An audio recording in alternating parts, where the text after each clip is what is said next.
নমস্কার দর্শক, আপনারা দেখছেন উদয়নারায়ণপুর বার্তা।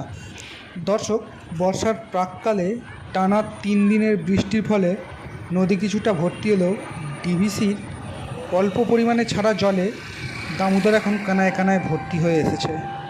সেই ভিডিও দেখছেন আপনারা উদয়নারায়ণপুর বার্তার ফেসবুক ও ইউটিউব চ্যানেলে।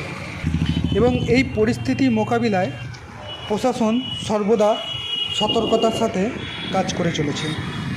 প্রবল বর্ষার ফলে ক্ষতিগ্রস্ত হওয়া নদী বাঁধগুলি দ্রুত মেরামতের জন্য ব্যবস্থা করা হচ্ছে এবং সাধারণ মানুষের কথা ভেবে আগে থেকেই ত্রাণের তিরপল ত্রাণ শিবিরগুলিতে পৌঁছানোর ব্যবস্থা নিয়েছে উদয়নারায়ণপুর ব্লক প্রশাসন।